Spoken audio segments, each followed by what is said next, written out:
Hi, this is Macon Junnigan, and join me on my 47th Mount Kilimanjaro climb as I take Ubora up Mount Kilimanjaro with me.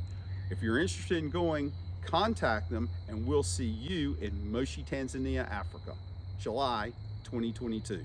All the 6 days above the clouds is because you actually are, at your first day, you're above the clouds. So you're all 6 days up above cloud level. Actually, but only 4 days without a shower. So you have a first day shower your first day, shower your last day. So it's only 4 days without a shower. So a lot of people, and that's why people they do these 12-day Mount Kilimanjaro climbs. And I look at these people and go like, okay, have you ever been 10 days without a shower? And said, well, I didn't think about that. I said, that's something to think about. I don't know how to do that. It's not. After a while, it's not. And that's why we don't do, that's why it's really important not to share tents. Because everybody needs their own privacy on Kilimanjaro. And if you share a tent, it's just gonna, so if you're having a good night and he's having a bad night, you're gonna have a bad night. I agree with that. Right, especially snoring. It's really, if she's having a bad night, I'm gonna have a bad night. right, exactly. But again, and especially with snoring, because nobody knows how their body reacts to altitude. And so, and that's what Eddie, the guys, they walk around the tents and they hear somebody really snoring really loud. The next night, they'll move their tent way far away. Okay. Yeah, because sleeping at night's really, really super important. That's how you acclimate to the oxygen. So, and that's why we have it 6 days above the clouds. And the red button. The right button, should it change? Oh, there it is. Yeah. That's the old one, I like that. but that's the old one. So Well, those are wrong dates. Wrong dates. Wrong dates. Those are the COVID dates. Yeah. The COVID dates. So we can skip that one. Look at that. Our kids. Yes. And you know, they have these all over, these NGOs. Mhm. Yeah. But there are very few that are really, really super successful. And so that's really, really important. Everybody's talking about your. Oh, look at that! That's the great picture that everybody sees of Kilimanjaro. It's actually in front of the beer bottle also. Yeah, that's So right. the Kilimanjaro beer. Okay. Wow, look at this. All right, so this was the slide. This is the first time I've seen this slide in a long time. This is what we used to use for the in polio now, because where they still had a polio, Afghanistan, Pakistan, and Nigeria. Nearest Mount Kilimanjaro, you can see where Kilimanjaro is in Tanzania. So, and Kilimanjaro is way up here. Dar es Salaam's down here, and Zanzibar is down. So when you're flying down, you're actually flying down to Dar es Salaam in Madagascar, South Africa. And it's actually a huge place. Africa is enormous, and until you actually get on a plane and start flying over the thing, you see how big it is. But I see. Okay, very good. So there's Zanzibar. There's little Kilimanjaro Airport. So everybody's going like, well, how do we get out on safari to the Serengeti? Well, there's only one road, and so a lot of people fly out to the Serengeti and drive back, or drive out to the Serengeti and fly back, because there's no reason to drive both ways. It's just too long, and you'll be exhausted. And so a lot of people just fly out. There's Tarangire, Ngorongoro Crater. There's Lake Manyara just north of Tarangire, and Mosquito River up the escarpment there to Ngorongoro, and that's where Karatu is where Highview Hotel is. Yes. If you have a question, just go ahead and ask.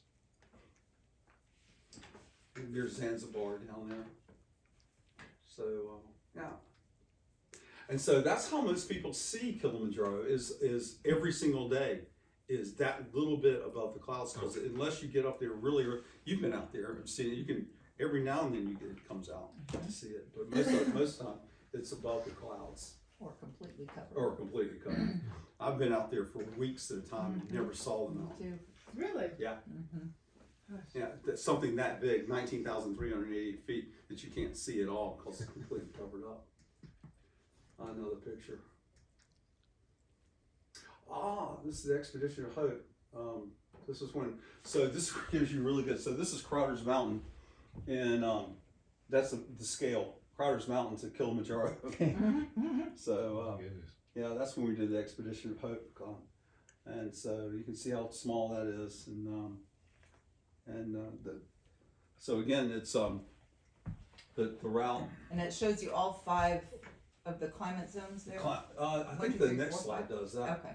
But this shows day 1, day 2, day 3, day 4, day 5. Oh, those are the Which days. which route is that? The wrong guy. Okay. Doing wrong guy. Okay.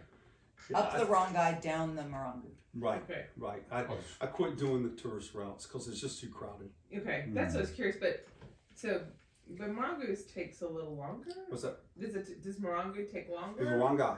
Wrong. The Wrong going up guy. the wrong guy and down the Morango. Okay. Yes, yeah. But it's still 6 days. Okay. Six days. So most of it's downhill, as you can see. So. Right.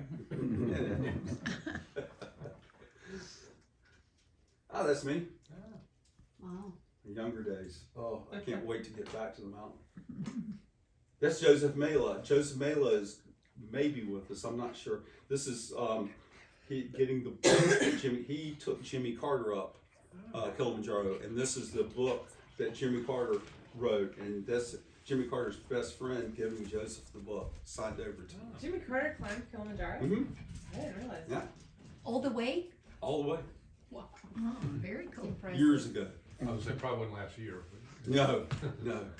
And so this is the 7 summits, and this is where Mount Kilimanjaro feeds into it. And these are the five climate zones. Oh, wow. It didn't go there. So here, this is 5 climate zones are let's see. This is the agriculture, and this is rainforest, and this is the what is that called? It is the moorlands, and this is the high desert, and this is alpine. okay. So moorlands is everything's about this high, and then the high desert is just there's nothing growing up there. And this is what day 1 looks like. That's the Springlands Hotel, and everybody's ready and excited and clean and ready to go and excited. And so this is your first day. Now this is shortened up a bit because now they actually drive you up a little bit more. So this is only about 3 miles now. Your first day is only 3 miles. And that's what your tents look like when you get to Simba Camp. This is called Simba Camp, and everybody has their own tent. It's very important. Why start with 3 miles instead of going a little bit farther? Because again, it's your first day. Okay. Because you've drove. Good question. So it's a 3-hour drive throughout the back of the mountain. So you started out at 8 o'clock, and you got there you took a lunch break, and so you get there about 1. Then you hike for 3 hours, and the sun's going down. Got to remember in the Ranga route, so the sun sets behind Kilimanjaro. So the sun sets quicker if you run the others, the tourist routes, the sun sets this way. So it sets behind Kili, and so this gets darker on this side. And so these folks are still climbing, but they don't do that anymore. And fall in love with the Ranga route, it's just much easier. But again, I would say 3 miles and go 2,200 feet vertical, which is nothing. Yeah. There's your tents. Day 2, and that's exactly what day 2 looks like. So you come out of your tent in the morning and go out with your coffee and come out, and the ranger station's right there, and you look straight up, and there it is. It looks just like that. And I really can't wait to get back now. How long has it been since you climbed last? 2 years now. Okay. Wow. My accident was right after my last Kilimanjaro climb, and then COVID hit, and so I haven't been able to go back. So now I'm gonna go try this again. My wife is so happy that I'm going. So day 2, 7.4 miles, 2,300 feet. Nothing. Again, there's nothing to this. It's a little bit steeper. You're going through another climate zone. You're going through You're coming out of the rainforest into the moorlands. And again, but here's what you're doing. Here's Kenya, and so you're constantly looking back at Kenya. It's just beautiful. It's just, and so Kilimanjaro here, you can see it, and looking back over there's Kenya, and it's just a great day. And so we start off about 8 o'clock in the morning or so, and we're done by 2 o'clock in the afternoon at the earliest, or the latest, 2 o'clock in the afternoon. So you got the whole afternoon to acclimatize. That's why I really like this route. And so, very important to bring a book.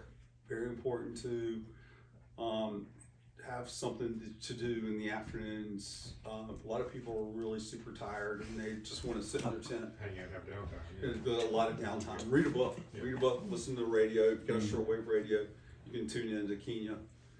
And that's. But again, it's just a nice day. That's what it looks like. That's a cave. That's a cave 3. Cave 2, excuse me. But Kilimanjaro is right there in front of you. Yeah. Just amazing. You have dinner in a great big tent. You can see the portable toilets here that we have, and then the standard, park toilets. I think that could be me way over there. But, as you can see, how people have their tents, so that blue plastic bag that they put your stuff in is where you put it in front of you, so you can knock your dust off your feet. Put your tent, your poles outside, zip in, and Now, during the day, while we're hiking, what I've read is if you need to use the facilities, you can. then you just kind of find a place to go, but you've got to, whatever you bring in, you got to bring out. So you need to take bags to like hold toilet paper. No, you don't have to do that. Okay. Yeah, you can just Very. vary what Very, you need to do. okay. That's But- in the case but of this too. that's- But in, Sure, yeah, but that's very rare because again, now in the rest of the routes, in the southern Yes. routes, yeah, you got a problem, but there are days you're so short that you just motor up, and so we're there, and they've got Okay. toilets all over. what about water? Water, they bring that also, So we will always have extra water. extra water, Okay. right. And day 3, wow, that's a great picture. That's us leaving from, that's a short day. That goes from 10,000 feet to 12,820. You're right.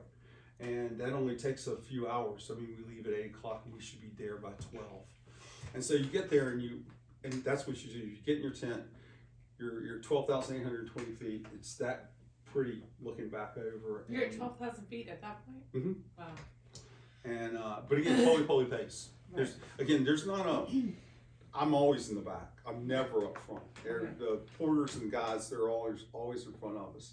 And so, again, we talked about this earlier, porters go in front of us, so we don't have to deal with it. I mean, they put up the tents, they cook all the foods, everything's done, and you're just responsible for your water and your camera for the day, and your hiking poles. And so you come up here and that's a very short day, and we go really slowly and take lots of breaks and just kind of relax and get up there. And here it is, 4.3, again, 4.3 miles and 1,300 feet. It's not bad. And so doable day and very short. And again, you get there at 12, and so we don't leave again to go up to 15,500 feet. You get there at 12, so we don't leave again until 7 o'clock the next morning. So that's why you acclimate. You're there at that altitude. You're still taking your Dynamox. You're still doing all that. But the great part is that you get to just breathe the thin air. And it's beautiful up there. I mean, you're just the sunset and the sunrise. It's just really something. Just a nice, quick day. There's one steep area, but it's not that steep. It's only one, so it's easily done for that day. And there it is. That's the steepest part. That's looking down on us coming up. Note the hats. Everybody's got a great big hat. And so my dermatologist, who I was just had a talk with, he has started treatments 2 weeks ago. I got another in January, and then every 2 months afterwards, he says I need to keep wearing that hat. So that's what I'll be doing. But everybody has a great big hat. And that's recommended, right? Absolutely. You may not have to. You don't have the same problem I do. Yeah, but still. I know. I'm not. But you want to keep sun off your face, obviously. Yeah. And a really good point about sun on your face and your nose. Nothing new on Kilimanjaro. Everything that you've had on Kilimanjaro, you've used here, because again, if you have a chapstick that doesn't taste good and it upsets your stomach, you don't figure this stuff out until you're on Kilimanjaro, and then all of a sudden, like, oh, my stomach doesn't feel good, and that's just because of chapstick. So chapstick, everything you have to be used to before you get on Kilimanjaro. You can't just jump into a CVS real quick and. No, there are no CVS. Well, go try out new stuff. You got no new Yeah. stuff. No, not at 12,000 feet. You just No. do your stuff. Make Is sure. there going to be a sat phone in case of an emergency? If someone has a satellite phone, in case that there is No, an they just emergency? take. No, they've got Or how- phones, but they just take you straight down the mountain. Oh, Oh yeah, if you got a problem, they can rocket you down the mountain without any problem. But then again, in any climb that I've ever had, that we've never had to take anybody down like that. Good to know. I mean, it's not, because again, it's just such a slow pace and stuff. And yeah, big hat, very very important hat.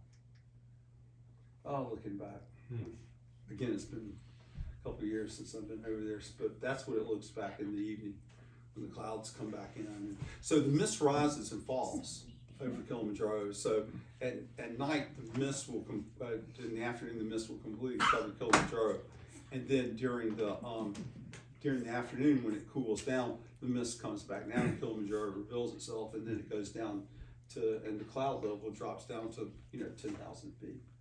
And so you're at 12,820 feet, and the cloud level's down at 10,000 feet. Just amazing. Just an amazing experience.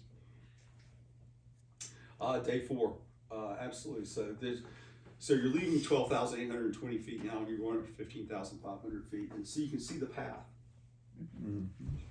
that you take. oh, It's like, But can you really?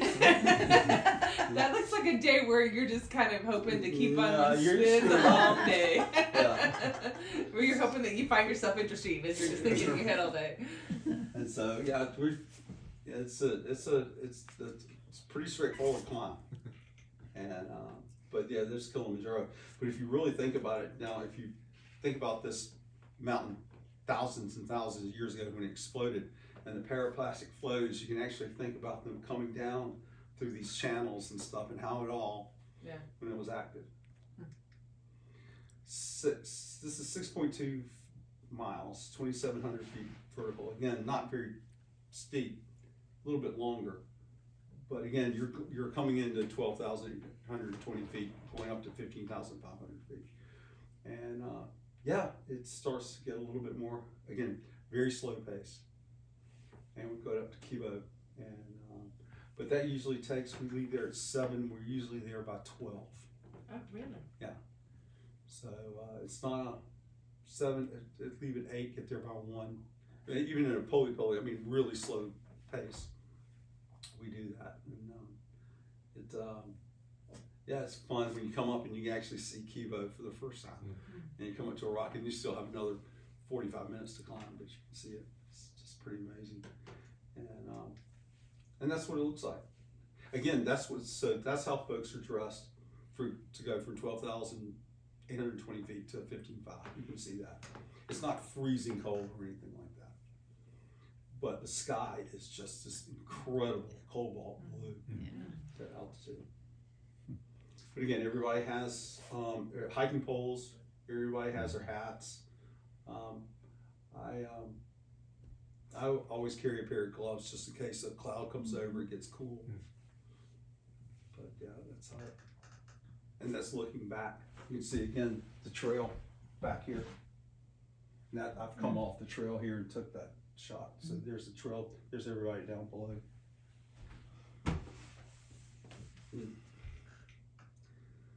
But it is amazing. That's Kenya behind me. Night 4, So this is a long day. Long day. This is when that 13,000, 14,000 calorie burn kicks in. So what we've done, we've come up from 12,820 feet to 15,500. And we spent the night there. We're spending the day there. We got there at about 12:01. And so we have lunch, and then we have dinner, and then we get up at 11 o'clock that same night for the summit push. Oh, wow. So we're gonna go up. So it's 18 miles, 3,940 feet up to Aruru Peak, and 7,240 feet down to Harumbo. So go up and then back down. You will not believe the stars at summit night. It's absolutely beautiful. I mean, the stars is clear as a bell. I took a group up one time, and they swore the next step they were going to take was right into the Milky Way. It was that beautiful, and it's very, very hard. And I tell you that because the story is that I was taking a group up one of my earlier climbs, and all of a sudden I feel something hit me on the back of the head. I was going like, turn around, and I said, "What are you doing?" And she goes, "If you hadn't told me this was going to be this hard, I would never have come." So that's the reason I tell everybody it's that hard. Yeah. So just letting you know that it's going to be difficult. So, and again, it's straight up just like that up to Gilman's. So we've calmed down, but we do switchbacks going up to Gilman's. Do you eat on the way, or is it just No, you don't want to eat. okay? You're just drinking. Okay. You're just drinking water and doing your thing. But you can have snacks. Oh yeah, Like you can bring Oh, granola bring bars. bring and protein anything you bars. want. Oh, okay. Oh yeah, Yeah, bring yeah. energy bars, anything you want. Okay. Yeah. Okay. But it goes straight up like that to Gilman's Point, and then down and over to, and we actually pass where everybody else comes up from Baraf up here. See that's where all the other climbers are coming up from, and so we meet and then we all go up to Aruru Peak together. And So Macon, is that the hardest day? oh yeah. Mhm. Yeah, it's difficult. But again, I've done it 44 times, and I've got all my fingers and toes and everything. Now, So can I'm gonna ask what I think is an obvious question. Yeah. Define difficult. Hardest thing you've ever done in your life. Really? Oh yeah. Because of the Altitude. stress with the altitude. Stress, the altitude, and also Yeah. that's scree. You're just climbing up a gravel field. But are you climbing or hiking? You are hiking into climbing because once we get closer to Gilman's, it's just boulders, and so we have to boulder around. There up you to go. Okay. And another problem is that the sign, you can't see it because you're coming up. The sign, Tanzanians have focused it out this way, and you're climbing up this way, so you have to go around to see the sign. And there's no obvious where you're going. You have to just follow the guide up. and I've heard that the typical success rate is around 60 to 70%. It could be less than that. Okay. But again, that's a decision that And is Gilman's Point like you summit. the second prize, the second place prize? Like if you Exactly. Okay. You're right. If you get to Gilman's, you summit to Kilimanjaro. okay. But if you get to Aruru Peak, you go to the highest point. Okay. So I've done that during the night. Also, my last climb was a day summit, and I did that during the day. And so, So doing this at night, I'm assuming the porters or whoever have lights and everything. no, the porters are back down. Okay. They're not with you. So how are we seeing anything? Your headlamps. Okay. All right. Now, and once I get into it, and once you start, I turn my headlamp off because I can't stand the pressure Okay. on my head. I just follow the next person. Yeah. Okay. And so they'll keep you in line because the assistant guides are in both sides of you. Right. And so they keep everybody in. Just seeing all the rocks and everything, there's no. Oh, it's a path. I mean, it's a path. You can Okay. see it there where we're going. But it's just an amazing evening. And they do it at night so you can get up there and watch the sunrise. Right. Oh, okay. I was wondering. Yeah, that's why you do it at night. So you get up there and watch the sunrise, Exactly. and then you can come back down. Then you start to. Right. And then when you come back down, Now that's hard. Coming down's hard because it's straight down. You're coming down. You're coming You down. have to deal with From that. when you get to when you come back around and get back to Hillman's Point and look down, you can actually see your tent Huh. from up there. But it's an optical illusion because you're here and you're going straight down, so it looks close, but when you keep going down, it starts getting further away from you. And so it's a very a lot of thrown poles. How much longer? It's a long time. I told you it was the hardest mental physical challenge you ever voluntarily ever do in your life. So, but that's it. So, that's a good picture from Gelman's, looking over Mount Kiva? not Meru. It's Macham. No. Oh, No, no. It's a Mount, not Meru, because Mount Meru's over where we are. Yeah. Mwanzi, Mount Mwanzi. Oh, Moenzi. Mount Mwanzi, yes, which is a nasty piece of coal. I mean, really. I've been on Mount Mwanzi. It's just, Have you climbed Meru? I'm getting ready to. Okay. That's my January. Yeah, I climbed that one 12 years ago. Really, Meru? Mhm. Really? Yeah. That's my favorite park, Arusha National Park. Yeah, I watched for the sunrise on the summit, near the summit of Buffalo Peak of Mount Meru over Kili. Right. So yeah, that's a tough climb. That's Oh, it's really hard. yeah. But Arusha National Park is my favorite park. I Yeah. love I that. love mine it. too. I love the walking Arusha National Yeah, Park. I do too. And that's there we go. Because I've got a video. If you go to YouTube, I've got a video of me walking down after a snowstorm, and you can see that. Just go make it Duncan to YouTube, you can see that. But I probably was in like, I'm guessing that's probably a June climb, July climb, because there's no ice, there was no snow, because it's way past the rainy season. What will be the temperatures like at the highest point where it's gonna be the coldest? What does cold mean? -10 At night or at day? a day. Okay. Yeah. Wow. Really important to have a full face, Uh-huh. sunglasses, ready to go. Mm. And you can see, there's a climber. There's a climber I'm coming. cold already. So then we've come up through here, and there's some climbers over Right. here. So, oh, it's cold. But then again, when you're coming back down, and you have all these clothes on, and it's 45 degrees, well, you're broiling. Yeah. Yeah. You're taking stuff off, and Yeah. that's why you carry a backpack. Right. Is to make sure you can take all your stuff, your heavy stuff off, And pack it. and Yeah. pack it. I've actually walked down with just long underwear on. Do you have recommendations of like certain for packing? Yes, Okay. there's a packing list. You all got that. Mhm. Yeah, It's on the website too. yeah, it's on the website also. Okay. It's a long list. Yeah, Okay. and that was us. That was the Rotary climb. Oh. But with the old sign. That's the old sign. That's the new sign looks like the old sign Yeah, So- wood, with the wood. Right. not green. Yeah, they made them take that down because it looked like too much like a road sign. Yeah. So they took that down. Because there's so many cars up there. Oh, and this is day 6 coming Just back gotta down from this is back down in Harumba. And so you got it's really because you got up and I think there it goes. So we came back down and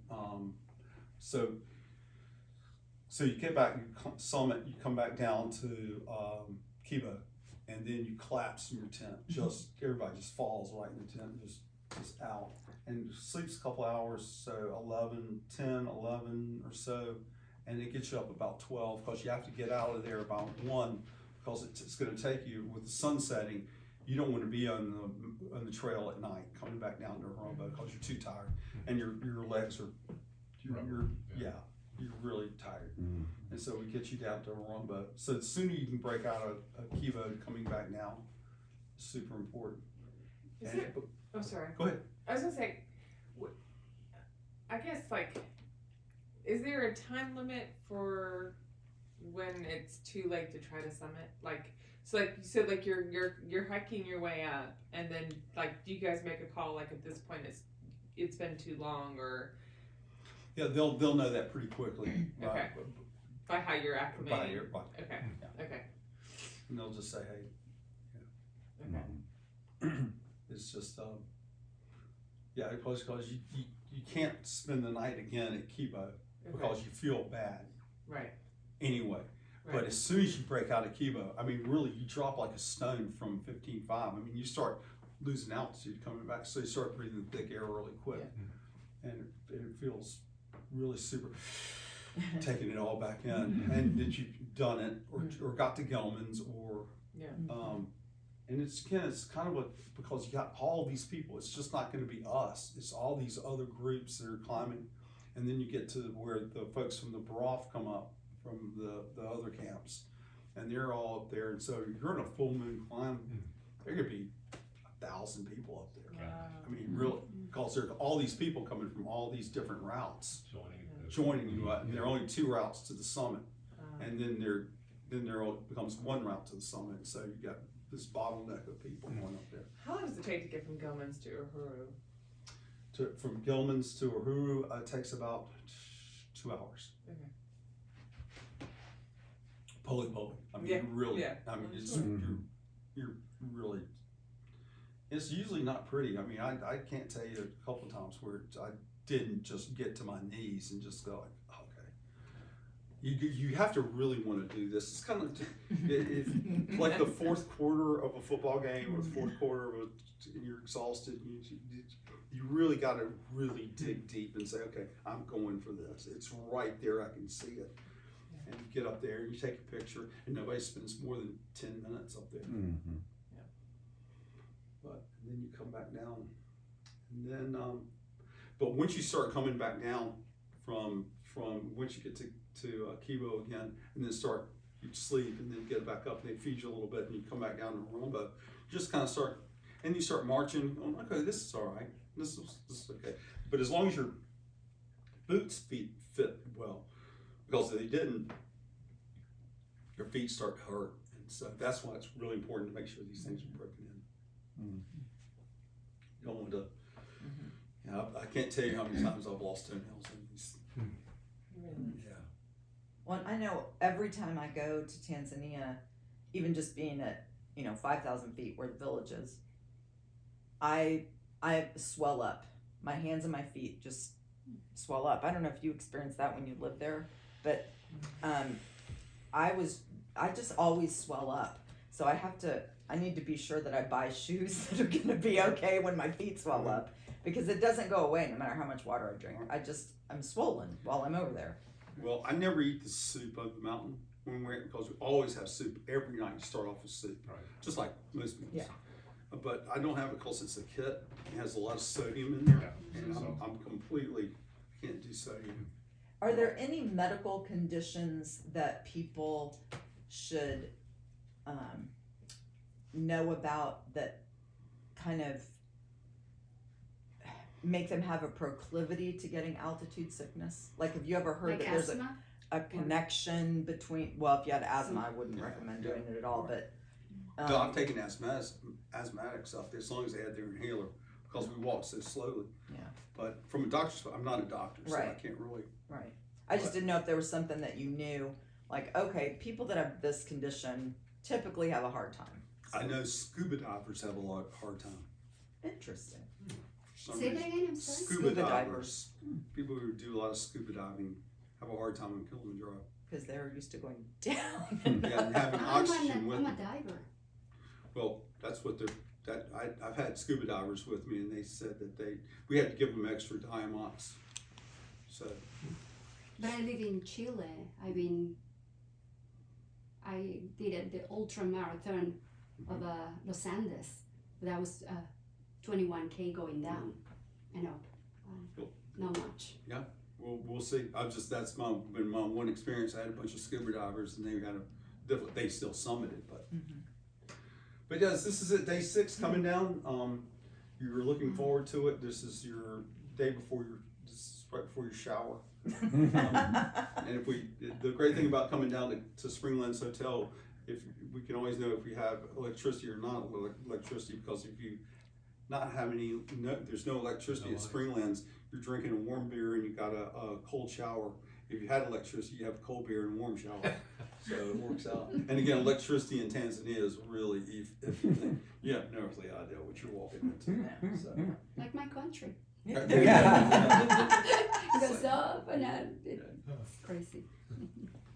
And so that's the trail coming down. See how rocky it is? Mhm. And your feet are dragging a little bit. And so it's not. Poles would be really. That's why I always take poles. Yeah. Always take my That's hiking good, poles yeah. down. And there's Sinacea trees. They're all over I think that that's part the of the last area. slide. Yeah. That's the last slide. Mhm. Oh. Yeah. But that's it. So easy peasy, no problem. Let's go.